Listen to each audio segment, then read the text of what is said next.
कृपया हमारे चैनल को ज़रूर सब्सक्राइब करें और इस कहानी को अंत तक सुनें। हर हर महादेव दोस्तों, ओम नमः शिवाय। सावन के इस पवित्र महीने में हम आपको श्री शिव महापुराण को पूर्ण सुनाने जा रहे हैं। इस वीडियो के माध्यम से हम आपको श्री शिव महापुराण के विद्वेश्वर संहिता का 22वां अध्याय सुनाने जा रहे हैं।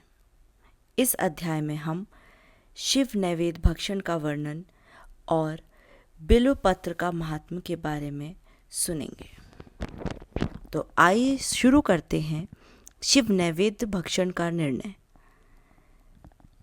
ऋषिगण बोले, हे महामुनि, हमने पहले सुना है कि भगवान शिव को अर्पित किया गया नैवेद्य आग्रह होता है, अतएव नैवेद्य के विषय में निर्णय और बिलपत्र का महात्म्य भी कहिए।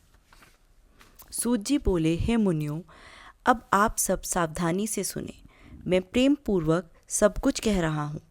आप लोग शिव व्रत धारण करने वाले हैं, अतः आप लोग धन्य हैं। जो शिव का भक्त, पवित्र, शुद्ध, सद्व्रती तथा दृढ़ निश्चयी है, उसे शिव नैवेद्य अवश्य ग्रहण करना चाहिए और आग्रह भावना का त्याग कर देना चाहिए। शिव नैवेद्य को देखने मात्र से ही सभी का पाप दूर हो जाते हैं और शिव का नैवेद्य भक्षण करने से तो करोड़ों पुण्य स्वतः आ जाते हैं। 1000 यज्ञों की बात कौन कहे। यज्ञ करने से भी वह पुण्य प्राप्त नहीं होता जो शिव नैवेद्य खाने से प्राप्त हो जाता है। शिव का नैवेद्य खाने से तो शिव सायुज्य की प्राप्ति हो जाती है। जिस घर में शिव को नैवेद्य लगाया जाता है या अन्यत्र से शिव को समर्पित नैवेद्य प्रसाद रूप में आ जाता है, वह घर पवित्र हो जाता है और वह अन्य को भी पवित्र करने वाला हो जाता है। आए हुए शिव नैवेद्य को प्रसन्नता पूर्वक सिर झुकाकर ग्रहण करें। भगवान शिव का स्मरण करते हुए उसे खा लेना चाहिए। आए हुए शिव नैवेद्य को दूसरे समय में ग्रहण करूँगा, ऐसी भावना करके जो मनुष्य उसे ग्रहण करने में विलंब करता है, उसे पाप लगता है। जिसमें शिव नैवेद्य ग्रहण करने की इच्छा उत्पन्न नहीं होती, वह महान पापी होता है और निश्चित रूप से नरक को जाता है।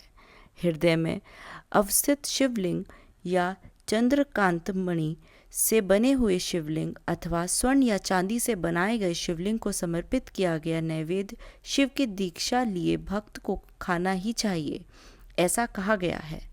इतना ही नहीं, शिव दीक्षित भक्त समस्त शिवलिंगों के लिए समर्पित महाप्रसाद रूप शुभ शिव नैवेद्य को खा सकता है। जिन मनुष्यों ने अन्य देवों की दीक्षा ली है और शिव की भक्ति में वे अनुरक्त रहते हैं, उनके लिए शिव नैवेद्य के भक्षण के विषय में निर्णय को प्रेम पूर्वक आप सब सुने। हे ब्राह्मणों, शालग्राम में उत्पन्न शिवलिंग, रसलिंग, पारदलिंग, पाषाणलिंग, रजतलिंग, स्वर्णलिंग, देवों और सिद्ध मुनियों के द्वारा प्रतिष्ठित शिवलिंग, केसर से बने हुए लिंग, स्फटिक लिंग, रत्नलिंग और ज्योतिर्लिंग आदि समस्त शिवलिंगों के लिए समर्पित नैवेद्य का भक्षण करना चंद्रायण व्रत के समान फल देने वाला कहा गया है।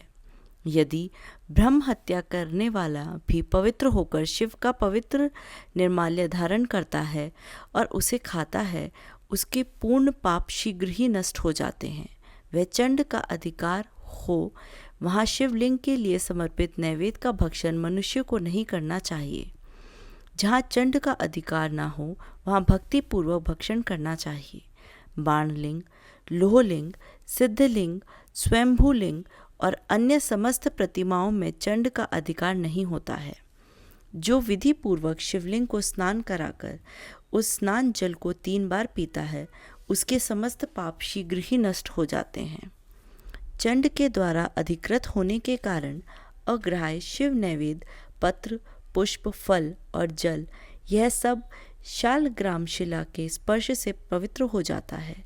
हे मुनीश्वरों, शिवलिंग के ऊपर जो भी द्रव्य चढ़ाया जाता है वो अग्राह्य है। जो लिंग के स्पर्श से बाहर है, उसे अत्यंत पवित्र जानना चाहिए। हे मुनिश्रेष्ठ, इस प्रकार मैंने शिव नैवेद्य का निर्णय कह दिया। अब आप सब सावधानी से बिल्व पत्र के महात्म्य को आदरपूर्वक सुने। बिल्व वृक्ष तो महादेव स्वरूप है, देवों के द्वारा भी इसकी स्तुति की गई है। अतः जिस किसी प्रकार से उसकी महिमा को कैसे जाना जा सकता है। संसार में जितने भी प्रसिद्ध तीर्थ हैं वे सब तीर्थ बिल्व के मूल में निवास करते हैं। जो पुण्य आत्मा बिल्व वृक्ष के मूल में लिंग रूपी अवय भगवान महादेव की पूजा करता है वह निश्चित रूप से शिव को प्राप्त कर लेता है। जो प्राणी बिल्व वृक्ष के मूल में शिव जी को मस्तक पर अभिषेक करता है वह समस्त तीर्थों में स्नान करने पर का फल प्राप्त कर पृथ्वी पर पवित्र हो जाता है। इस बिल्व वृक्ष के मूल में बने हुए उत्तम थाले को जल से परिपूर्ण देकर भगवान शिव अत्यंत प्रसन्न हो जाते हैं। जो व्यक्ति गंध पुष्पादि से बिल्व वृक्ष का मूल पूजन करता है वह शिवलोक को प्राप्त करता है और उसके संतान और सुख की अभिवृद्धि होती है। जो मनुष्य बिल्व वृक्ष के मूल में आदरपूर्वक दीपमाला का दान करता है वह तत्व ज्ञान से संपन्न होकर महादेव के सानिध्य को प्राप्त कर जाता है। जो बिल्व शाखा को हाथ से पकड़कर उसके नव पल्लव को ग्रहण करके बिल्व की पूजा करता है वह समस्त पापों से मुक्त हो जाता है। जो पुरुष भक्तिपूर्वक बिल्व वृक्ष के नीचे एक शिव भक्त को भोजन कराता है उसे करोड़ों मनुष्य को भोजन कराने का पुण्य प्राप्त होता है। जो बिल्व वृक्ष के नीचे दूध और घी से युक्त अन्न शिव भक्त को प्रदान करता है वह दरिद्र नहीं रह जाता। हे ब्राह्मणों, इस प्रकार मैंने सांगोपांग शिवलिंग के पूजन विधान को कह दिया। इसमें भी प्रवृत्तों और निवृत्तों के लिए दो भेद हैं। प्रवृत्ति मार्गियों के लिए पीठ पूजा इस भूतल पर संपूर्ण अभीष्ट वस्तुओं को देने वाली होती है। प्रवृत्त पुरुष को चाहिए कि सुपात्र गुरु आदि के द्वारा ही सारी पूजा संपन्न करे। शिवलिंग का अभिषेक करने के पश्चात अग्नि अन्न से नैवेद्य लगाना चाहिए। पूजा के अंत में उस शिवलिंग को किसी शुद्ध पट में रख देना चाहिए अथवा किसी दूसरे शुद्ध घर में स्थापित कर देना चाहिए। निवृत्ति मार्गी उपासकों के लिए हाथ पर ही शिव पूजा का विधान है। इन्हें भिक्षा आदि से प्राप्त अपने भोजन को ही नैवेद्य रूप में अर्पित करना चाहिए। निवृत्ति मार्गियों के लिए परात्पर सूक्ष्म लिंग ही श्रेष्ठ बताया गया है। उन्हें चाहिए कि वे विभूति से ही पूजा करें और विभूति का ही नैवेद्य शिव को प्रदान करें। पूजा करने के पश्चात उस विभूति स्वरूप लिंग को सर पर सदा धारण करना चाहिए। इस प्रकार श्री शिव महापुराण के अंतर्गत प्रथम विद्वेश्वर संहिता के साध्य साधन खंड में शिव नैवेद्य वर्णन नामक 22वां अध्याय पूर्ण हुआ। हर हर महादेव। ओम नमः शिवाय। आज की इस वीडियो में बस इतना ही। आपको ये वीडियो कैसी लगी आप हमें कमेंट में ज़रूर बताएं और अपने दोस्तों के साथ ज़रूर शेयर करें। हमारे चैनल को भी सब्सक्राइब कर लें। फिर मिलते हैं किसी नई वीडियो के साथ। तब तक के लिए धन्यवाद।